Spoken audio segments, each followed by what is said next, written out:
Esse vídeo é patrocinado pelo Rei dos Coins. Lá você consegue comprar várias moedas de jogos, além de botar crédito na Steam e na Google Play Store, de forma fácil e rápida. O Rei dos Coins é a maior e mais confiável loja de coins da América Latina. E acessando a loja pelo link aqui da descrição, vocês me ajudam demais. E se você tem mais de 18 anos e está pensando em ganhar uns coins extras, você pode encontrar diversos jogos de aposta no Tibia Blackjack.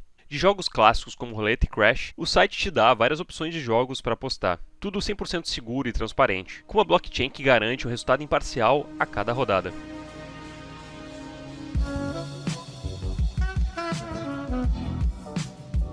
Durante anos, Hookguard foi a ilha inicial que era o lar de novos jogadores do Tibia. Dentro da ilha, o jogador tinha que se virar para aprender as mecânicas básicas do jogo, além de ter uma pequena amostra de como era o Tibia como um todo. Na ilha você poderia encontrar então criaturas fracas para os padrões de mainland, mas que apresentavam um grande desafio aos iniciantes, além de itens iniciais que também eram mais fracos do que os de mainland, mas que te preparavam para os perigos de Hookguard. Embora alguns itens fossem mais difíceis de se obter e geralmente fossem usados só pelos Hooksters, como katanas e Copper Shields, outros seriam usados de forma mais ampla pelos novatos que queriam apenas seguir para o continente principal, como Maces e Brass Shields. Desses equipamentos, com certeza o tipo mais visado era a arma. Armas à distância como spears e arcos e flechas nunca fizeram muito sucesso na ilha por suas várias limitações, como munições limitadas, serem pesadas demais para hunts longas e terem uma clara inconsistência nos hits. O foco em Hook acabou sendo então as armas melee. Embora Hookguard já tivesse suas próprias armas melee consideradas meta, esse meta acabou sofrendo várias alterações ao longo dos anos, conforme mais e mais armas de mainland acabaram sendo contrabandeadas através dos bugs ao longo dos anos. Hoje eu quero relembrar sobre as mudanças na lista de melhores armas obtíveis e sobre as polêmicas conectadas a essas armas poderosas, que além de não serem consideradas nada democráticas ou legais, fomentam um mercado negro gigantesco na ilha e atiçam a imaginação dos hooksters veteranos. Hoje vamos falar sobre as armas mais poderosas da ilha de Hook. No início, haviam 3 armas que poderiam ser consideradas as armas mais poderosas de Hookguard, podendo ser obtidas de forma legal dentro da ilha. Cada uma delas representava uma classe de armas do Tibia: machados, espadas e clavas. A katana era a melhor espada, a mace era a melhor clava e a hatchet o melhor machado. Essas 3 armas sofreriam poucas alterações ao longo dos anos e manteriam o seu ataque original. A katana era a escolha número 1 dos Hooksters pelo seu peso leve e pelo seu ataque 16. O melhor ataque possível da ilha de Hook. O fato da espada ser obtível apenas como o loot das poderosas Hot Worms ou como recompensa de uma complexa quest nunca impediu que os Hooksters optassem por ela. A katana, anos mais tarde, deixou de ser loot de Hot Worm, se tornando loot apenas do boss Hot the Hot Worm, o que tornou a espada ainda mais rara e especial. Algo na katana sempre chamou a atenção daqueles que ficavam na ilha. Talvez esses players se imaginassem como samurais solitários em uma ilha para iniciantes. O fato é que a katana sempre foi meio que a opção principal daqueles que optavam ficar para o Hookguard, mas nem todos os Hooksters optariam pela espada. Sporro, talvez o jogador brasileiro mais famoso do Tibia, usava a mace como arma principal para esmagar as criaturas nas suas hunts. A mace era a versão mais barata da katana, que também tinha um ataque 16, mas era um pouco mais pesada do que a sua concorrente, o que acabou afastando muitos Hooksters dela, pois cada ponto de cap era importantíssimo para qualquer novo location. Mace e katana tinham como diferença principal então apenas o peso, mas isso mudaria em alguns anos. A Cipsoft acabou implementando um sistema de bônus de defesa nas armas, e agora havia uma pontuação extra de defesa da arma que poderia se somar à defesa do shield se você estivesse usando um. A katana passou a dar ao Copper Shield então um ponto a mais de defesa, enquanto a mace não ganhou ponto nenhum. Isso colocou a katana ainda mais na frente da mace quando o assunto era escolher a sua arma principal em Hook. Mas ainda assim, apesar da defesa e do peso, o ataque delas, que era o que realmente importava, era o mesmo: 16 de ataque. Espadas e clavas eram as principais escolhas de armas em Hook, eclipsando totalmente a classe dos machados, que tinha como seu representante mais poderoso uma débil hatchet. Com 1 de ataque a menos que as suas concorrentes, a hatchet raramente era escolhida como arma principal por ter apenas 15 de ataque. 1 de ataque a menos é uma diferença pequena, mas ainda assim é uma diferença. Hooksters que não ligavam para valores de ataque e que queriam usar armas melee, ao invés de hatchet usavam Carlin Swords, que também tem ataque 15 e que para muitos é considerado a arma mais linda de Hookguard. Os machados continuariam marginalizados na ilha durante um bom tempo, até que, do dia para a noite, todo mundo iria querer usá-los. É difícil dizer qual foi o primeiro item contrabandeado na ilha de Hook. Provavelmente o primeiro item trazido de mainland até Hook de forma ilegal foi a cimitarra. Esse foi o primeiro item registrado em screenshot e estava nas mãos da jogadora alemã Lily Ann, lá para meados de 2002. A cimitarra é uma espada de 19 de ataque, tendo 3 pontos de ataque a mais do que a mace e a katana. Quando a Lily Ann começou a mostrar sua cimitarra por aí, causou um verdadeiro alvoroço na ilha, tendo sua espada confiscada, no final das contas, pelo próprio Guido. A cimitarra era uma arma indiscutivelmente poderosa em Hook, mas não tirava o brilho da Spike Sword. Para quem não sabe, na ilha de Hook, nós temos a lendária história da Sword of Fury, uma Spike Sword que repousa em uma pequena ilha em chamas, e que, segundo a lenda, só poderá ser tocada pelos aventureiros mais humildes. Com um impressionante ataque 24, ela poderia ser considerada facilmente a melhor arma da ilha de Hook, contanto que houvesse algum jeito de pegá-la. Essa limitação, porém, foi contornada em dezembro de 2007, quando Pote finalmente mostrou ao mundo que possuía um exemplar dessa espada no servidor de Harmonia, sendo agora o dono da nova arma mais poderosa da ilha de Hook. A sua posse sobre o item acabou não durando muito tempo, pois após alguns dias, não só sua conta foi banida por 7 dias, quanto todos os seus itens foram deletados da conta. Aquela Spike Sword, como muitos já desconfiavam, não veio de uma quest secreta recém-descoberta na ilha de Hook, mas sim de um contrabando ilegal de uma amiga tutora que participou de uma reunião de tutores em Darasha, e que achou que seria uma boa ideia contrabandear itens de mainland para Hook. Eu já fiz um vídeo todo sobre isso e eu recomendo que vocês vejam o caso todo. Bom, até esse ponto da história, todos os itens contrabandeados foram eventos pontuais na história de Hook, mas tudo isso iria mudar em 2014 com a implementação da nova ilha tutorial, Downport. Em 2014, a Cipsoft decidiu criar uma nova ilha tutorial. Essa decisão traria inúmeras mudanças a Hookguard, desde o sucateamento e esquecimento que viria nos anos seguintes, até uma leva maciça de itens ilegais trazidos através do NPC Inigo de Downport até Hookguard. Muitas armas foram trazidas nessa época.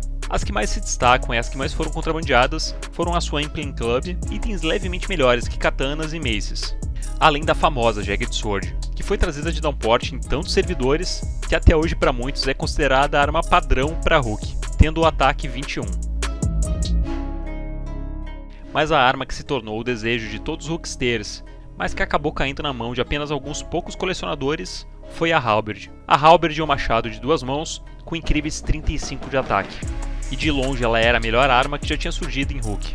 Ironicamente, o que era conhecido como a pior classe de armas, do dia para a noite se tornou a classe mais cobiçada que possuía o melhor item da ilha. E vários foram os Hooksters que treinaram machado nessa época, sonhando com um dia que empunhariam uma Halberd. Mas essa arma, nem de longe, seria a mais poderosa que veríamos em Hook.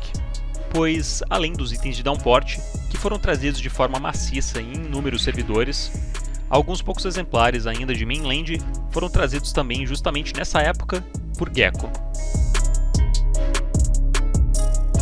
Gecko foi um Hookster que ficou mundialmente conhecido por ter abusado do bug da Adventurer's Bless e ter trazido um verdadeiro arsenal para Hookguard em 2014.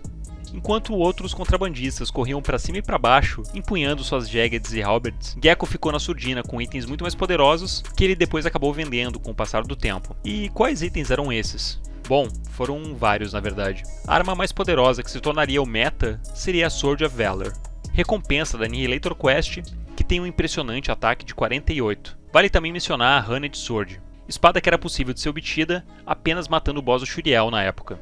Ambas as espadas foram compradas depois de alguns anos por Sony, que durante um bom tempo foi proprietário das mais poderosas armas de Hook. O que a gente não sabia é que ainda nesse ano, o metagame das armas de Hook iria mudar mais uma vez. Em agosto de 2022, começaram a correr boatos de que estaria havendo um novo bug em Hook, e que players estariam trazendo armas ainda mais poderosas para a ilha. Isso tudo se provou verdadeiro no dia 11 de agosto, quando o trio de poloneses Anabolic, Vladir e Jedinak revelaram ao mundo o truque para se trazer itens e contaram como tinham reportado tudo a Cipsoft, e que ela tinha corrigido toda essa falha colossal no último server save. Apesar do bug ter sido corrigido, a essa altura o estrago já estava feito. Itens insanos foram trazidos pelo trio em diversos servidores. E algumas coisas muito interessantes foram trazidas para o servidor de Vunira. Vunira é o servidor onde Liver jogava, e provavelmente todos os itens poderosos que foram contrabandeados lá tinham sido trazidos numa expectativa gananciosa de tentar faturar uma grana em cima do Liver, que por ser o top level de Hook na época, dificilmente iria recusar a compra de itens mega poderosos. Mas infelizmente para o Liver ele não tinha um script configurado no bot para conversar e negociar com players, e as tentativas de venda desses itens acabaram sendo frustradas. E embora todos os contrabandistas tenham tomado uma punição exemplar alguns dias depois, num primeiro momento eles fizeram de tudo para vender os itens a qualquer player que tivesse disposição e dinheiro para comprá-los. E um desses players foi Taric, o brasileiro top fist de Hook, que agora além disso também é o top shield da ilha, com absurdos skills 38/38. Na época ele jogava também com a gente em Vunira, participando ativamente do cerco, e ficou assustado ao pensar na possibilidade de itens tão poderosos caírem nas mãos do Liver. Em relação ao que aconteceu, Jedinak me mandou mensagem no dia do bug, poucos momentos depois, que ele trouxe os itens e me chamou para Antica, para mostrar todos os itens. Então foi o primeiro brasileiro que viu todos os itens que não foi o time BR, né? E aí eu fiquei assustado e eu fui jogando tudo no grupo ao vivo para vocês, eu não escondi nome do char nem nada. Realmente eu estava impressionado como todos nós estávamos, que a gente estava duvidando que o bug tivesse sido acontecido, né? E aí ele mostrou o speed set no personagem dele, junto com o Stanic Terax, o Great Shield, assustador. Eu acho que a sensação que eu tive ninguém nunca vai ter, de olhar assim, ser o primeiro cara que tomar um susto desse com o Great Shield na tua cara. E claro, a montaria do escorpião elemental também foi algo assustador. E aí ele perguntou os itens que eu queria, certo? Então foi falado que ele trouxe itens nos mundos dos tops players, né? Para fazer a venda, para fazer o trade. E eu fiquei desesperado para não chegar esses itens no Liver, porque já sabemos que ele é um cara que usa software legal, foi comprovado agora recentemente, e eu não poderia deixar nenhum desses itens poderosos chegar nele. Então o meu papel para a comunidade Rookguard foi me empenhar de falar com o Jedinak, olha, não vende nada, Vunira, eu vou comprar esses itens. E aí eu comprei esses itens poderosos, que eram um único Stanic Terax e uma única Shiny Blade, tá? Isso lá. Então eu fiz o trade, foi aproximadamente 20k de Tibecoin em cada item, e nisso ele me mostrou a Mace mais forte do jogo, e ele jogou pra mim. Ele falou, cara, você pode pagar depois dessa Mace. Só que eu já tinha gastado tanto dinheiro com os itens para não chegar no Liver, eu peguei essa Mace e coloquei na mão. Ela bate 50, é assustadora essa Mace. E aí eu falei assim, cara, não preciso, porque eu jogo em Monza, com itens em Vunira para não chegar no Liver, com itens em Pelória e com itens em Talera, né? Com os itens que eu tenho lá, Demon Helmet, Mastermind Shield, Runed Sword, Boy, etc. Eu falei, mais um mundo não quero. E aí eu devolvi. No que eu devolvi, a Mace, pouco tempo depois, eles foram congelados.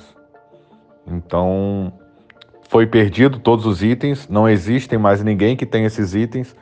O Stanic Terax e a Shining Blade, que agora a gente, né? E a Mace não existe mais em nenhum servidor. Foi deletada também com o char do Jedinak e o do Anabolic. As três armas mais poderosas trazidas para Hook, então, são a Shining Blade com um assustador ataque de 49 e dano ainda por cima mais um de skill de Sword, o Stone Cutter X, que tem inacreditáveis 50 de ataque, e a Obsidian Truncheon, recompensa da Arena 3 de Svarground, que é uma das maces mais poderosas do jogo que ainda pode ser usada por No Vocations, tendo também 50 de ataque.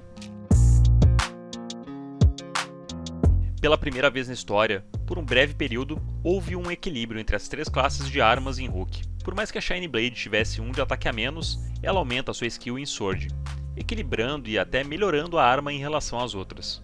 Mas como o Taric contou no seu relato, a Obsidian acabou não sendo comprada no fim das contas, e acabou sendo deletada junto com a conta inteira do Jedinak após apenas um mês de congelamento e investigação da Cipsoft.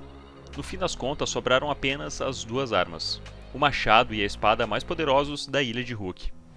Taric, depois do congelamento, decidiu passar esses dois itens adiante, e deu ao Orc Cego um Stone Cutter, que ele com frequência usa para treinar suas skills de Axe, e acabou me dando a Shining Blade.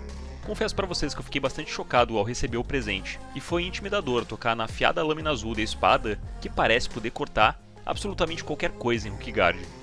Na época que Tarek me passou esse item, Liver ainda boteava dia e noite nas caves de Rook. E Tarek me fez prometer que eu seria o guardião daquele item para sempre, que eu não venderia o item para ninguém a fim de evitar que ele não caísse nas mãos do Liver. Nas mãos de um nível 260, aquela espada transformaria o Liver numa máquina imbatível. Mas acabou que no final das contas o plano secreto do cerco acabou dando certo, e Liver acabou sendo deletado do jogo. Me sobrou então a espada, que apesar de valer muito dinheiro, acabou me encantando. De todas as melhores armas trazidas para Rook, ela definitivamente tem o maior requisito de todos. Para você poder usar ela no seu potencial completo, você tem que ter um char nível 120. Ou seja, com a minha char hoje no meu level atual em Vunira, eu usando a Shiny Blade hoje acabo batendo muito menos do que eu bateria normalmente com uma katana. Isso poderia ser encarado por muitos como uma desvantagem, mas acaba que, para quem quer treinar, essa espada é uma opção melhor ainda do que uma Knife, pois dá ainda menos ataque value, dando menos dano nas criaturas e maximizando seu potencial de treino. Outra coisa curiosa sobre essa espada é a defesa dela, 35+2. Se você usar ela junto com o Copper Shield, acaba tendo um bônus de 2 pontos de shield, fazendo com que o seu Copper Shield fique com 21 pontos de defesa. Mas sinceramente seria melhor até jogar sem o shield, com 35 de defesa, é como se você estivesse usando um Dragon Shield em Rook. É claro que se você só usar a espada para se defender, acaba tendo a desvantagem de não treinar o seu skill de shield, mas aí vai da sua escolha de gameplay. O Stone Cutter X, a Shining Blade e a Obsidian Truncheon são armas muito poderosas, que dificilmente seriam substituídas mesmo que houvessem mais bugs no futuro. Isso porque hoje em dia a maioria das armas mais poderosas do Tibia pedem como requisito básico que você seja um Knight. Então por mais que você consiga trazer ainda mais itens poderosos para ele de Rook, esses itens vão servir apenas como decoração, não podendo ser empunhados por chars sem invocação. Existe uma pequena possibilidade de se superar esse meta na verdade, mas é algo que é tão remoto que beira o impossível. Digamos que algum dia alguém descubra outro bug de trazer itens de mainland para Rookguard.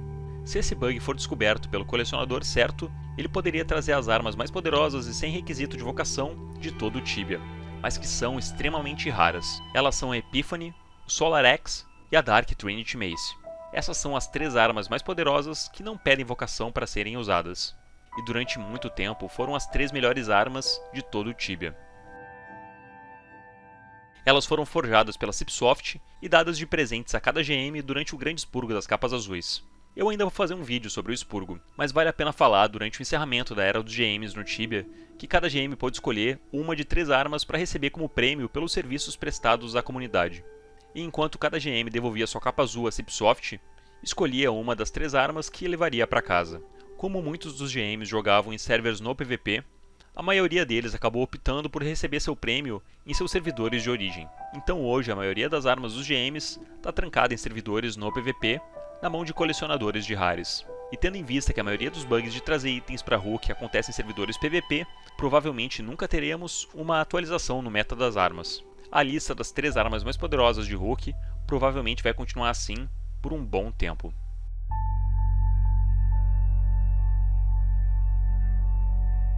É claro que existe muita polêmica em volta dessas armas. Muita gente aceita apenas armas como a Jagged Sword e que considera todas as outras armas contrabandeadas como algo injusto e de difícil acesso, sendo que as Jagged são muito mais comuns do que outras armas, e que poderiam ser compradas facilmente por algum player que quer gastar um pouquinho mais. Outros players vão ainda mais além e dizem que as únicas armas justas para se usar na Ilha de Rook são a Katana, a Hatchet e a Mace, ainda trazendo aquele velho espírito de 2006 de Rookguard.